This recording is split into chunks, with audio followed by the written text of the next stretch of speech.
everybody. Today we are going to be planting some tomato plants. I had some really good questions on my Facebook page about, for some tips of what I do when I start plants for maybe somebody who doesn't really have good luck with starting plants inside. So I am going to show you exactly what I do with my tomato plants and pepper plants when I start them indoors. So I've already got here a few things started up, a few cells started. I like to use these biodegradable seed starter pods. I typically use a coconut fiber one, but the local hardware store didn't have those, so I have these that are like a cardboard, almost like an egg carton container. So we're using those.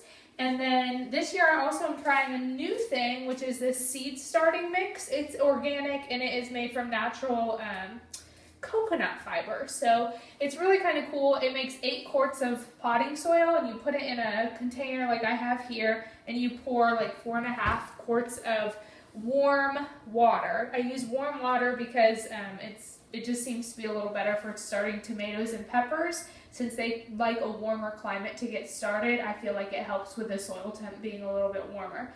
So you pour that in and you watch this brick just expands into like 8 quarts of potting soil, and one of those bricks will make 2.5 flats full of potting soil for you. And I also add about 1/2 cup of an organic plant food in this mix it all up, and then I put them in here. So we're gonna get started. I've already got a few done. You just fill your little thing up here.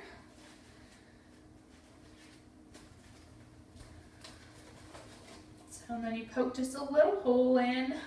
I already poked holes in the other ones that we have here. So it's February 15th. I like to start my tomatoes and peppers early. I actually just did the peppers last week. So they've been in a little starter like this for about 8 days, and we'll show you what those look like after we get these done. So this tomato that I'm going to do is an organic black crim tomato. It's a Russian heirloom variety. It's something new that we're trying. I like to do 2 seeds per cell. Once they start up, I let them get about 1 inch tall, and then I'll pluck one out. And if I'm feeling sad that I don't want to get rid of all of my tomatoes like that, I'll start another cell or another flat of these so they can continue to grow. And sometimes I sell them, sometimes I just end up with an obscene amount of tomato plants in there. So I'm going to go all the way down this flat. I do 2 per cell, like I said, and then we'll just cover them up just like this. And we will move them to the greenhouse area. So we'll see you over there. Okay, so we're here in the living room, which is actually where I keep this little greenhouse. These aren't very expensive. If you don't have one, you can definitely put your flat in like a window that doesn't get too cool at night.